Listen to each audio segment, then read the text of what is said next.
No more heroes, it's hero begin to catch on nobody but yourself, nothing less to do. Travis, it's kill or be killed.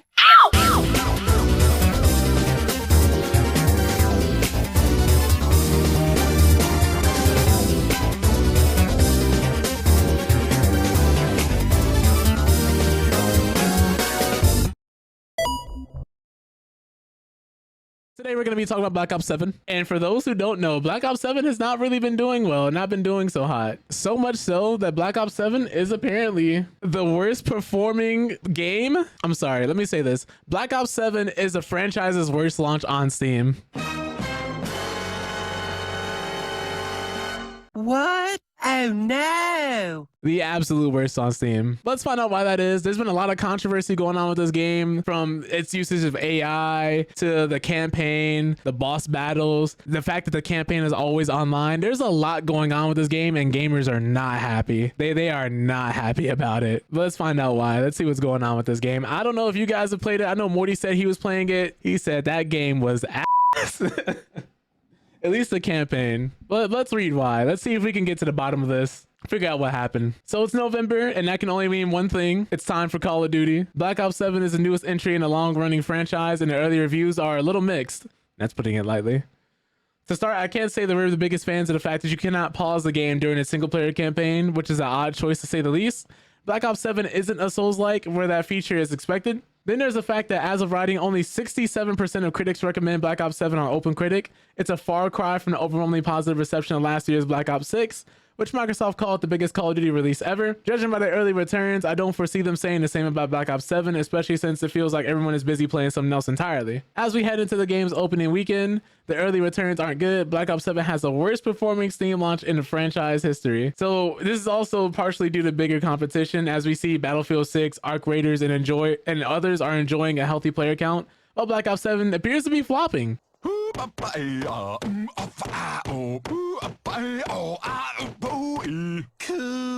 You hate to see it. But as I write this, it's 7:43 p.m. on a Friday night on the East Coast. It's prime video game time, and even though Black Ops 7 is a new kid on the block, no one seems all too excited about it. Since the game's launch, it has failed to break the 100,000 concurrent player count. Oh no. According to SteamDB, by comparison's sake, Battlefield 6's 24-hour peak is 271,000, while Arc Raiders has an even stronger peak of nearly 421,000. Of course, they're all looking up at Counter-Strike 2, but comparing any system game to CS2 is cheating, which is just so crazy to me, because I remember like Tony and we were playing Battlefield 6, Arc Raiders, and that man has never asked, hey, you want to play Call of Duty Black Ops 7?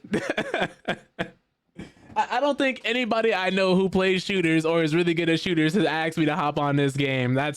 And it's a brand new big giant Call of Duty release, an annual release. So it's like the fact that no one's asking to hop on Call of Duty. It's unbelievable.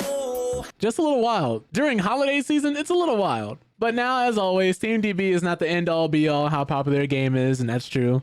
Gotta be fair here. Steam is only tracking those who are playing Black Ops 7 on PC and using the Call of Duty app on Steam. Still, even based on that metric, it's not a pretty picture. And we do see that lows and highs of different Call of Duty releases here, because I believe this also shows not just Black Ops 7's player counts, but also the ones for like 6 and other games as well. So yeah, here we go. We have 6 here, but seem to peak a lot higher, somewhere between the 200,000 and 400,000 range in its player count. And then we have Black Ops 7 all the way down here. If you guys can't see, let me zoom in for you, like right here, under 100,000 players. Now, PC gamers have other options to play the game, such as battle.net, where it only tells me that the game is available now, but also recommends it to me. But countless console players on Xbox, PlayStation 5 are no doubt playing Black Ops 7 as we speak. Still, things feel different around this time for Call of Duty. It's seeing stiff competition from Battlefield for the first time in ages, and Arc Raiders is still one of the most popular games to not only play, but watch on Twitch. It's currently pulling in more viewers than Black Ops 7. Again, this isn't the end all be all, but it is important to get an idea how some people maybe or may not be feeling about the game. We have Black Ops 7 sitting here over here at 107,000 concurrent viewers. Arc Raiders at 131,000. Completely brand new IP. If you guys don't know, Arc Raiders is one of the people who made the finals. And I don't think Battlefield 6 is in this screenshot, but Counter-Strike 2 is up there. Marvel Rivals is up there. It's just really interesting. But one reason for the lack of interest in this year's Call of Duty, aside from complaints about its campaign, is its use of generative AI. The game's calling cards, once a point of pride for fans, is now using AI generated art, and people are turned away from the game completely. Activision responded to claims the game's use of AI with the following statement: like so many around the world, we use a variety of digital tools, including AI tools, that empower and support our teams to create the best best gaming experiences possible for our players. Our creative process continues to be led by the talented individuals in our studios. This is corporate jargon for we wanted more money and we didn't think you guys were going to be mad at us. We tried our best to cut corners and shit, you guys caught us. we wanted to push this game out as fast as possible, cut as many corners as possible. This is just proof that Activision has gotten lazy over the years with success. This is why one company having too much of the market or having a monopoly in gaming or just any business in general is just bad for the consumer as a whole. Keep in mind games like NBA 2K, the Madden series, even with FIFA, any sports games, for example, right? Where you have a lack of competition. People have been saying the last 3 Maddens have been garbage. People have been saying the last couple 2Ks have been garbage, and just they have some of the most predatory business practices and monetization that you would see in a video game. Everybody buys these things year by year. I know people who will buy Call of Duty just because it's Call of Duty. It's essentially the McDonald's of shooters. It could come out and be the worst thing and people are still gonna buy it. And it's just unfortunate because I played Black Ops 6. I really liked Black Ops 6, but Black Ops 7 is not doing it for me. Let's see what other people are saying about it. I know not only was I talking about that, a few other people have been looking at Black Ops 7, but apparently they don't have anything good to say either, because Black Ops 7 user reviews have plummeted as players have labeled it the worst COD of all time. Because right now it's being hit with hundreds of negative user reviews across a range of platforms, leaving a player score in free fall, as some have labeled it the worst Call of Duty of all time. Like clockwork, a new year brings a new Call of Duty, and November 14th marked the launch of this year's iteration. Black Ops 7, despite saying many of the right things in the lead up, however, launch hasn't exactly gone according to plan. Now, the release window player count, at least judging by Steam, is a far cry from peaks, as we talked about earlier, seen in prior years. Meanwhile, those jumping in have not been quiet in their criticisms of certain components, including a largely unbasted campaign. Reception is now at a point Black Ops 7 has now made history, only in the wrong direction. The game's user score on Metacritic now places it at the bottom of the list as the lowest scoring Call of Duty game in the franchise. It's unbelievable. How did we get here? How did we get here? They have the Metascore here for critics, which was at an 83, but the user score is at a 1.8. But at the time of writing, Black Ops 7 has fallen to a Metacritic user review score of a paltry 1.8, and this stems from 661 user reviews on the site, with 570 of them listed as negative. Of course, a bulk of them are just flat zeros, so do take the criticism with a grain of salt. For comparison, Black Ops 7 currently sits at a mixed rating on Steam with 1,251 reviews from PC players with verified game time. Nonetheless, the low Metacritic user score now makes Black Ops 7 the weakest Call of Duty on the platform, trumping the previous low of 2.3 from Modern Warfare 3, which unfortunately was a DLC that they tried to transform into a full-fledged game. That was awful. But diving into the reviews themselves, many have been quick to bash this New Year's release as a total waste of time and money, with some going as far to claim 2025 is the year Activision killed Call of Duty once and for all. Has to be the worst Call of Duty of all time. One review reads, "I want my money back." Some avoided the monetary issue, making clear that Grateful was available on Game Pass. That's to not waste money. Game Pass paid for itself, let me discover it's an absolute stinker without buying it, one player said. Oh God, they have a clip. We gotta look at the clip. We have to look at the clip. So this is one of the snippets of the campaign. This is what you have going on in the campaign. What I'm saying, it seems like you might have been gassed and like this is like some hallucination that you're doing in the campaign. I'm not sure though. What the fuck is happening?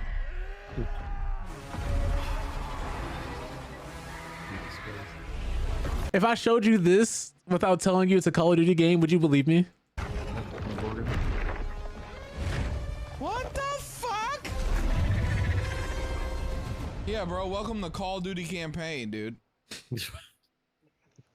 This is the most Like, wild what the shit actual for a fuck game. am I playing? That's insane. And that's someone who's playing with friends. They went on to say, in other words, if you plan to play the campaign, don't.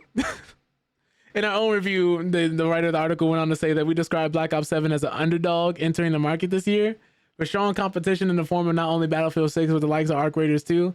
Underdog? I wouldn't say underdog. This is just crazy. This is a huge franchise, and to see them floundering around and flopping like this is kind of crazy. I don't know how well or how bad the game is done financially, but I do know player opinion of this one is not the best, as we can all see. Let me see what else I got for you guys, because there's more news concerning this. It has gotten so bad that now a U.S. congressman has blasted Call of Duty Black Ops 7's alleged AI images. They're going on to say that we need regulations that prevent companies from using AI to eliminate jobs. You know how bad it is for a politician to come in and tell you your business practices are bad? But let's go on to see why, what else we can glean from this article. So innovation and technological advance is a patriotic and good for humanity provided it serves people. I guess this is a direct quote. Remember, U.S. Congress has now called out Activision Blizzard's use of generative AI in Black Ops 7 and demanded tighter regulation to prevent companies from using AI to eliminate jobs. It's not been the smoothest start for Activision's blockbuster shooter franchise. When Call of Duty Black Ops 7 launched last week, players promptly took to social media to complain about AI-generated images they found across the game, primarily focusing on calling card images with Studio Ghibli-esque styling, following a trend of AI Ghibli images from earlier this year. Now, in a post on Twitter, Californian Congressman has Ro Khanna slammed the developers' move to AI to extract greater profits, writing, "We need regulations to prevent companies from using AI to eliminate jobs to extract greater profits. Artists at these companies need to have a say in how AI is deployed, and they should share in the profits, and there should be a tax on mass displacement." And a follow-up tweet kind of added that there should be tax reforms to discourage excessive automation. Guardrails should be put in place to protect worker input before deployment, not a Luddite complete ban. Adding support unions and workers to bargain for workers benefiting from productivity gains. Now, when a commenter suggested that curbing AI investment could stifle innovation, Khanna went on to say that innovation and technological advance is patriotic and good for humanity provided it serves people. So we need to think about how it is adopted and how people can still have meaningful work and independence. Now, a tax code that doesn't incentivize excessive automation, working input councils so AI is used for augmentation, rules so workers share in AI productivity gains, a plan to hire young grads who may less entry-level jobs or hire displaced workers, a tax on mass displacement and guardrails against them, all these provisions to ensure technology revolution benefits against ordinary Americans. They said this exact scenario played out back in February when Activision admitted that it had used generative AI in development in Black Ops 6, including a zombie sent a loading screen that angry fans referred to as AI slop. I remember that. But AI isn't the only thing bothering Call of Duty fans either. Last week, players realized the story campaign has numerous restrictions tied to its always online nature, with no method of pausing levels. You'll also be booted from your game if you're idle for too long. So keep in mind, if you live in a house with multiple people, or even if like you live alone, you might need to check the stove or something, you're cooking, you might DoorDash. Imagine you're going through a campaign and you have to step away from your computer to do something else, or your console, whatever it is that you're playing on, and then you come back and you got booted to the main menu. You're like, oh, okay, that's fine. I'll just go through some checkpoints, pick up where I left off. No. This campaign that is also only online has no checkpoints. Meaning that for whatever reason, if you're idle too long, you'll get kicked out and have to start the level all over again. $1 billion company, by the way. It's unbelievable. Why did they do this? Because one of the biggest things people were happy about was the fact that this campaign was 4-player co-op, which was dope. You always love being able to experience more things with your friends, but the fact that it's always online, meaning if your internet connection cuts off, something fluctuates, or you disconnect, you have to start all over again. If you step away to go to the bathroom, you have to start all over again. You're either finishing the level or you have to be comfortable with losing all your progress and restarting at any point in time. There's no checkpoints. There are no checkpoints. And while the campaign isn't the end all be all, because most people, to be fair, do not play Call of Duty or Battlefield and other games for the campaign, but still to just phone it in like this is crazy. Let me see what else I got for you guys though. Treyarch has had to issue an official statement on the Black Ops 7 matchmaking. Skill-based matchmaking has been a highly controversial topic in the Call of Duty community for years. While data supposedly shows that skill-based matchmaking ensures people stick with games longer, some have criticized it for making it feel like every match is a hyper-competitive ranked match. Prior to the launch of Call of Duty Black Ops 7, it was announced that the new game would be ditching skill-based matchmaking, a move seen as an attempt to win back goodwill from the fan base. I definitely want to be the person who says skill-based matchmaking itself isn't the issue. It's people's egos. I've had this conversation with people quite a few different times where we all gotten together and have agreed that streamers and content creators are kind of ruining our favorite games. Remember how in a lot of earlier shooters, you would have at least a few weeks to a month or two before there was a hard set in meta. People be running around experimenting a lot more with different loadouts, different builds, different items in the game, not knowing certain strats. You at least had some time to enjoy the game and see the meta kind of naturally form over time. Now, how many times do you see a video where a content creator posted before the game is even out being like, here's the loadout you need to be using in a new Call of Duty game. Here's how you're going to sweat on everybody in the lobby. Here's what you need to go 50-0, 60-0, 40 kills, 30 kills. Here's what you got to use this score streak. You got to use this loadout. You got to have this gun. And now everybody's doing and using the same shit. It's crazy. But if you're someone who's playing a game with skill-based matchmaking and everybody's sweating in every single one of your games, I'm sorry to be the bearer of bad news, but you might be a sweat.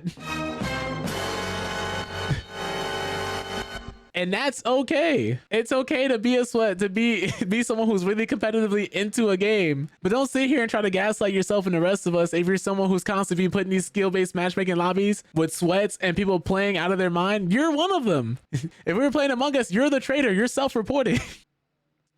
But taking to Twitter, Treyarch acknowledged that there have been conversations about Black Ops 7's multiplayer matchmaking among fans online. It then assured fans of a few key points. According to Treyarch, the open playlist in Black Ops 7 minimally considers skill and features persistent lobbies. With the developer committed to that approach, quick play also uses open matchmaking, which means that skill is also minimally considered for that as well. Treyarch also confirmed that a fix for Black Ops 7 quick play issue where selections were being overridden has been deployed, so fans should have a smoother experience moving forward. And it's the tweet saying that, actually, let me go to the tweet. They went on to say that we've been keeping an eye on multiplayer matchmaking conversations and want to assure everybody of a few things. All of our open playlists use open matchmaking and persistent lobbies and remain committed to that approach. Quick play uses the same open matchmaking where skill is minimally considered. And the combination of quick play and persistent lobbies is new and presents unique interactions that we are monitoring to improve over time. Speaking of quick play, if you've seen some of your selections occasionally overridden when playing, we've deployed a fix for that today. But it's just so crazy to me to see this happening again. Because the skill-based matchmaking controversy aside, Black Ops 7 multiplayer seems to have been mostly well received. There's been praise for the Black Ops 7 multiplayer maps and game modes, and with many agreeing that there is a ton of content for fans to sink their teeth into. Now, the Black Ops 7 Zombies experience has also seen some praise, though not everyone is sold on it. The one big point of contention is that fans have Black Ops 7 as a campaign, which has resulted in the game being review bombed. It'll be interesting to see if the skill-based matchmaking accusations subside or if fans still believe the feature has been quietly implemented in the new game despite Treyarch's statement. We do know that since Black Ops 7 is a live service game, the experience will constantly be updated, with the next big update scheduled for November 20th, which was when Nuketown will make its debut. Oh my god. That's how sad I am about this whole thing. I like when games are good. I don't like bashing anything just to bash things, but if we literally just type in Call of Duty like Black Ops 7 campaign, let's see what we got here. This is the campaign. This is the clip that went viral that so many people saw. I forgot to bookmark this, but I'm bookmarking this. If you guys have not seen this clip, when you're playing Black Ops 7 and going through the campaign, this is one of the campaign missions. Fire on it! Do some damage! Shoot it! Shoot that son of a bitch!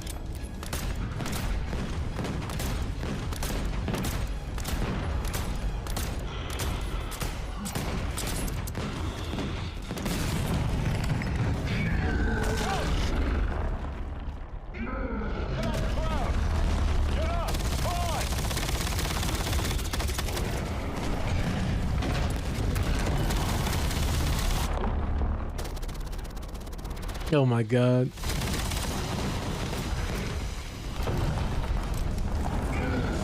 Keep clear of the shockwave! This is, you get the point. You get the point. What are we doing? People have been asking them for a more boots to the ground and grounding experience, and that's what we get. And they said almost every single campaign and in-game calling card Black Ops 7 is like Grok AI generated images, so it's insane. You have this. You have this. It's just so weird. It's just so weird. And people said that one mission in the Black Ops 7 campaign. This is wild. Oh god. Let me see if there's anything else. But players are calling it absurd and nonsensical as like enemies have levels and guns. This is another one too. This looks to be like a whole compilation of like different ones. Oh my god! So, oh my god, this guy's still talking. He's lucky he has a sexy voice and valid talking points that keep me otherwise engaged. Did you switch up the layout?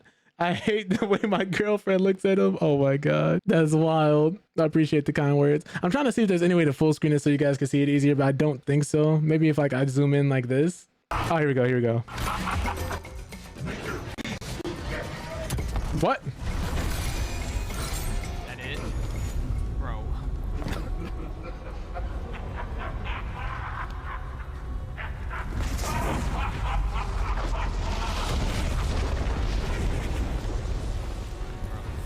What the fuck am I playing, bro? A group of zombies. He's sitting here surrounded by zombies. Movement speed upgrade available. Ascend from darkness. What is happening? Those machine guns will cut right through us. Look! The prisoners are pushing the minecarts! Use the mine parts for cover and push up. We're almost there. Keep pushing forward.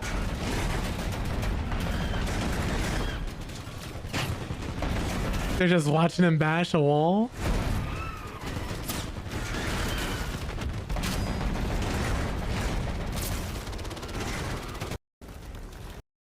It's granted, I'm all for a franchise taking risk and doing something different because that's what people were also asking for. They wanted them to change it up and switch directions. Unfortunately, they've gone the wrong way. It just goes into the point where I was saying earlier where Call of Duty has kind of lost that tone. They've lost the realistic and grounded tone that so many people really wanted, because keep in mind, this used to be a game about politics, warfare, international conspiracies, people destabilizing other countries' governments and like the consequences of that. It all just doesn't look like Call of Duty. It doesn't feel like Call of Duty. Usually something like this would be separate from the campaign. The campaign would be grounded and still a little over the top. You have some giant set pieces where there's huge explosions all over the place and a lot happening, a lot going on, but this is the campaign. Normally this would be like a spinoff or something, but if this is the direction they're going, I don't think people are happy. Maybe the new Modern Warfare will save Call of Duty. I doubt it. Well, I won't say this will be the end of Call of Duty or anything else like that. That would be a little too over the top, because this is a household name franchise. It's not going to go anywhere after a bad game. Quite a few other Call of Duties in the series did not do that well. I think, what was it, Infinite Warfare, that had the most downvoted trailer of all time? Like, this isn't the first time Call of Duty has been on the back foot, but it is kind of crazy that they still keep having these incidents happen going forward. If this is the direction, I am worried. I am worried. It's at the very least a yellow flag. But man, yeah, I will say ever since Microsoft purchased Call of Duty, the room for error is very small. And in fact, ever since Microsoft has purchased Call of Duty, their games have not been the best. Their games have not been the best. I'm right there with you, Griff. I'm right there with you, Griff. They need to do something. They need to do something. But this is why competition breeds innovation, because Call of Duty was coasting at the top for so long. Now that Battlefield 6 and Arc Raiders and other shooters are coming out that are way more fun and a lot more enjoyable and have one cohesive tone and art style that people can just buy into and get. Arc Raiders just refunded people, or they're working on refunding people who spent too much money on their microtransactions. They're actually adjusting the prices. Marvel Rivals is working on giving people over $25 of free currency right now. Battlefield 6 took some skins out the shop that people said didn't quite fit. What are we doing, COD? That this is what happens when you're just able to rest at the top. You start dragging your feet. But this is why Battlefield 6 and Arc Raiders being so good this year, having games like Marvel Rivals and Escape from Tarkov and like other shooters out there are great, because now the next Call of Duty game has to be better. Otherwise, it's not going to pull us away from any of those games. But that's going to be all of our Call of Duty news for today. I don't think this game's franchise will die. I don't think the franchise will die, but I do think it's at a low point right now. This is a clear low point right now. They're going to have to do something different if they want to win back goodwill and trust with the players. A game people have been receiving on the opposite end of Call of Duty and highly enjoying. Sorry, I just closed all of that in everybody's ears. That's got to be annoying. Dispatch is on course to beat its 3-year sales target in 3 months. Gotta clap it up for them, because this game almost didn't see the light of day, and it didn't start out as a video game. This started out as an interactive TV show that was being made and developed before COVID happened. And because COVID happened, you know, the world shut down, a lot of things were locked down. People weren't sure how this was going to affect our day-to-day lives.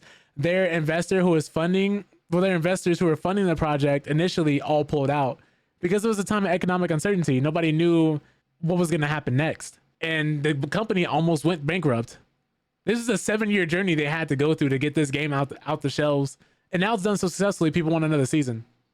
I say Steam Deck is direct competition for Nintendo, especially all the new hardware announcements. You're right. I don't know why I didn't think of the Steam Deck, Griff. But yeah, let's read out to see what else they got going on. So the makers of Dispatch thought it'd take 3 years to hit their sales target, but they're on track to hit it in 3 months. The superhero workplace comedy adventure has sold at least 1 million copies, and player numbers keep rising with every release of its weekly episodes. Its final 2 episodes are out today, which means another injection of players who have been waiting for the whole box set to binge. Two creator Ad Hoc Studios founders see the strong sales as proof that this kind of game, a storytelling focused adventure tied on the style of old Telltale games, is still a viable sales pitch, even if nobody in those pitch meetings believes in you. I think it'll be really interesting to see who tries to pick this up and follow what we're doing, because I think if you have the wrong type of content or the wrong type of game, it might not work, but it's at the very least open the door for conversations for people to have around this as a model. Ad Hoc wouldn't share the exact sales predictions, but they told GamesIndustry.biz that they had a target figure that was a bull case scenario they had hoped to reach over the game's lifetime, predicted as 3 years. In reality, things moved much faster. They went on to say they were on track to do that in 3 months. This comes from Michael Chung, executive producer.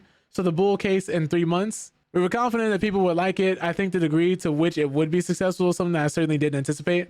I was just talking about this with one of my friends not too long ago, where we were discussing, since Telltale went under, there's kind of been a gap in the market for games like these, especially right after COVID, like in a post-COVID world where people want more story-based games. People don't want to spend hundreds and hundreds of hours playing something. They're nice bite-sized chunks of a game that you can kind of come in and enjoy almost as if you're watching a TV show and have a good time and just come back whenever you feel like ready for experiencing more. Like you can play an episode, come back, do another episode, come back later, and then finish another episode. And you're not committed to finishing like 2 hours, 5 hours, 6 hours of content at a time. You can just do it for like 30 or 40 minutes and then enjoy the rest of your day. And you have something to talk about with your friends. But it's also catching more attention the longer it has been out. Releases on Steam often see the big player counts on launch and then a quick drop with long tail as players dust their hands. Spikes will arrive months down the line with big updates or an emergence from early access, but the picture of concurrent users for Dispatch looks different.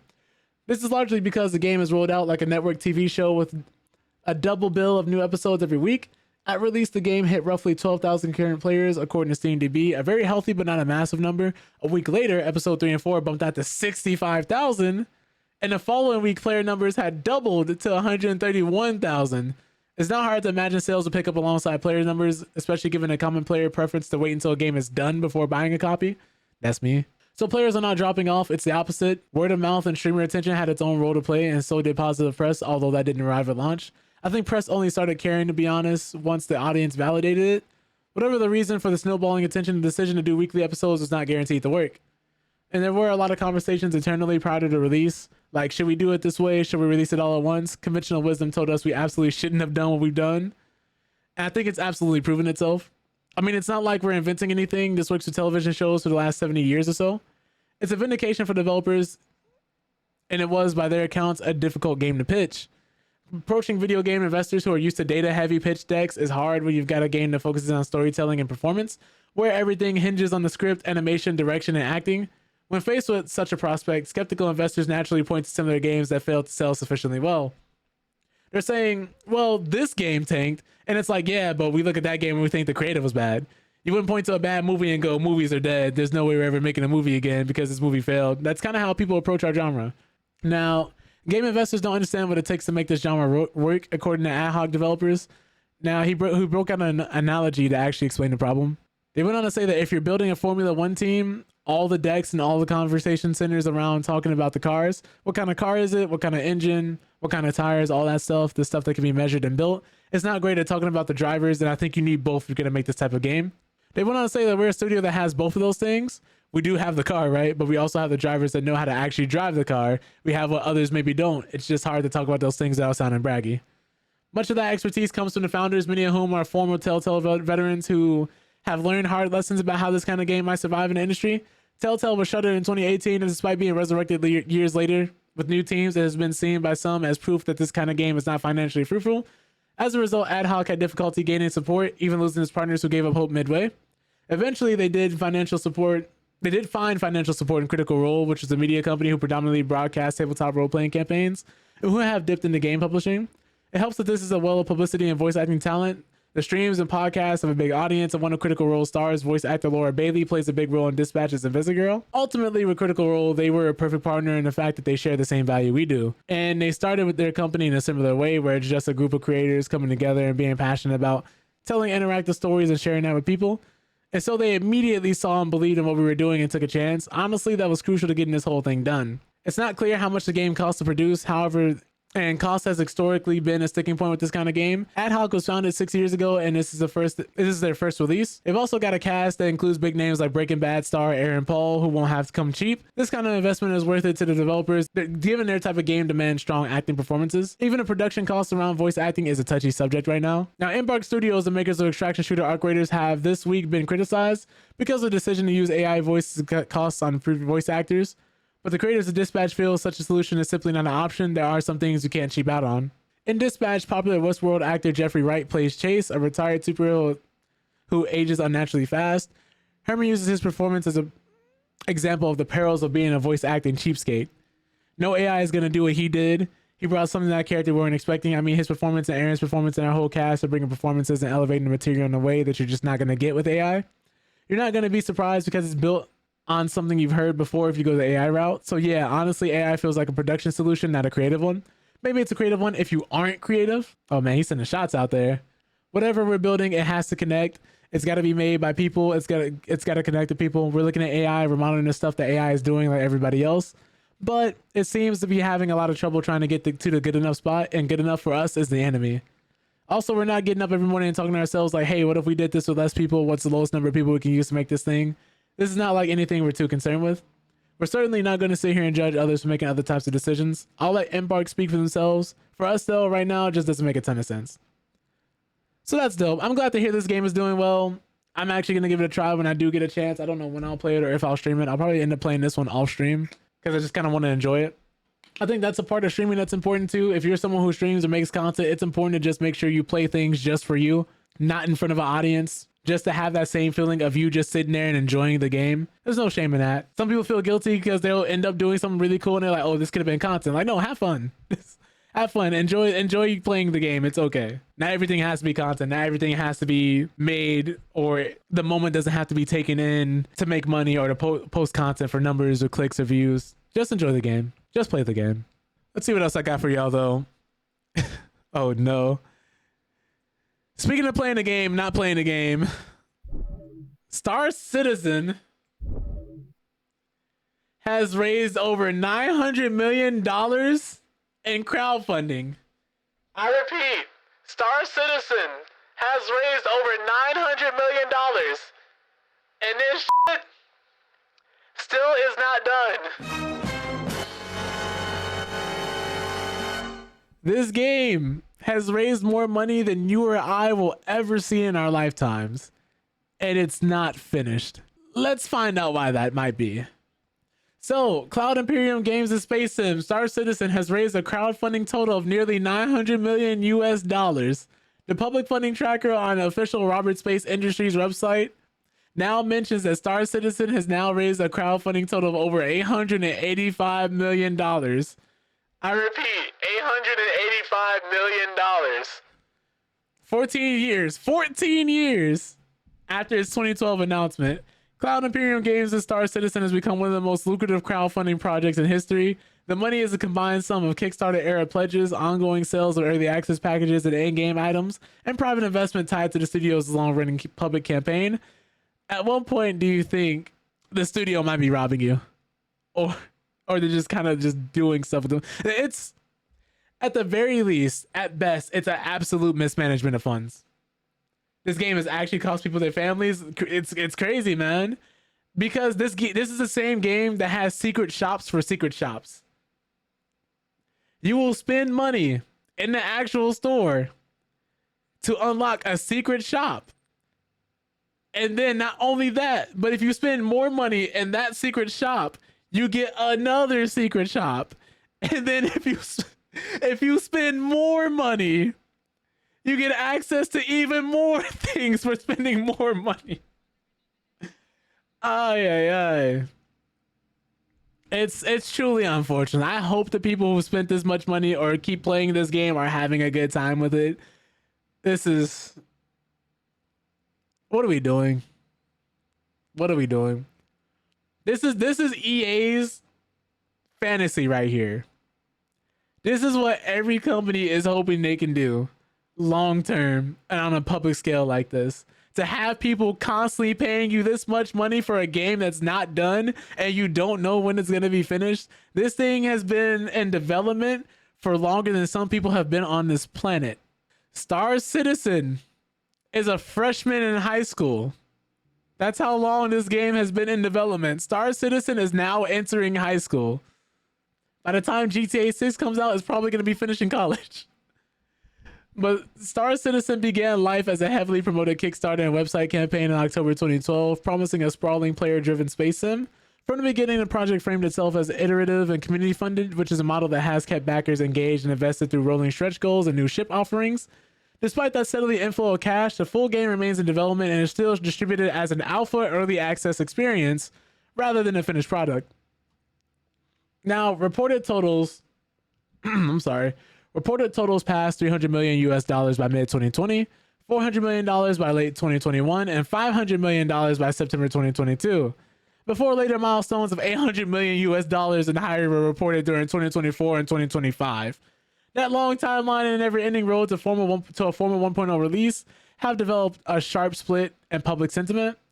Many backers remain fiercely loyal, celebrating each technical update and new in-game feature. On the other hand, critics in a vocal segment of the community have grown impatient, characterizing the project as one that's stuck in development or heading towards being vaporware.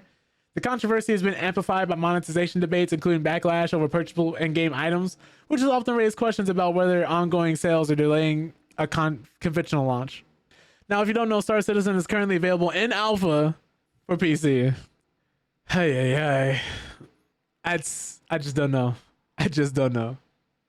But we got a few more articles, then we're going to actually get into playing this game. I know we talked about the Steam Machine earlier, and now people are theorizing that the Steam Machine might be having a new launch title. That being possibly, let's all put on our tinfoil hats now together. This is a rumor, so take it with a grain of salt. But Half-Life 3 hopes have been reignited as insiders suggest its announcement is still coming. Now, it seems like every year we get an announcement of somebody saying, oh, we're getting Half-Life 3 this year, these guys, but apparently there's been some things going on in the industry that makes people think we might actually be getting Half-Life 3 sometime in 2026 when the Steam Machine drops. So Valve fans have had a field day with the announcements of the Steam Frame, Steam Machine, and Steam Controller, with the notable exception of those who have been pining for Half-Life 3. The near mythological third and supposedly final installment in the sci-fi first-person shooter franchise is still nowhere to be mentioned by Valve, but that doesn't mean it's not coming. In fact, several insiders have doubled down and reiterate that a dedicated game announcement is on its way in relatively short order. Could you imagine a world where we get Half-Life 3 before GTA 6? For a second, let's just throw on our tinfoil hats, drink a little too much of that hopeful juice, and just wonder what would this be like if we got a game like this before GTA 6? This would be one of the only games that could actually snatch the hype away from a game like GTA 6. This would be the one game that could actually do it, because people have been waiting for this game way longer than GTA 6. That would be insane to me. But what they do not quite agree on is the timing of the news. According to Gabe Follower, a Counter-Strike 2 content creator who correctly leaked the information on Deadlock, which is the studio's next-person, third-person shooter mobile hybrid, Half-Life 3, codename HLX, will still be announced before the end of the year. Another Valve insider, Tyler McVicker, who leaked some Half-Life Alyx details, maintained in a Twitch stream that he expects the news to drop within the next 2 to 3 weeks. On the latest episode of Insider Gaming Weekly, though, the resident insider shared a different opinion based on our own sources. Mike Straw, who previously mentioned the hardware announcements weren't all Valve had to unveil, said this particular news will not be made official during Jeff Keighley's The Game Awards 2025 event next month. Insider Gaming founder, renowned leaker Tom Henderson added that he heard there's a big, currently unannounced game coming in March. With the Steam Machine frame controller scheduled to launch early in 2026, it makes sense that Half-Life 3 will be a launch title, especially for the new Steam Machine. After all, Valve publicly stated that it believes having more games will be the key to success of the Steam Machine compared to its previous iteration. While they were mainly referring to the massive Steam library, new launches of gaming platforms have benefited from having the so-called killer application since time immemorial in this industry. If Half-Life 3 were only available on Steam platforms, it'd mean the only console-like platform able to play it would be the Steam Machine, thus undoubtedly boosting its initial sales. I'm conflicted on this because I'm pretty sure we're not seeing Half-Life 3 anytime soon, so I don't want to... It's like that Hawkeye meme in the Avengers. If I remember correctly, that's the movie it's from, where Hawkeye's just sitting there like, don't give me hope. Don't do that. One of the MCU movies. That's how I feel right now. I don't want to get my hopes up again waiting for Half-Life 3 to come out. I'd rather much believe that it's not coming out and be pleasantly surprised instead. I don't want to hype you guys up, but I thought it'd be important to mention, just in case, because we don't know. You never know. Only people who know for sure is Valve and probably a very, very small selection of people.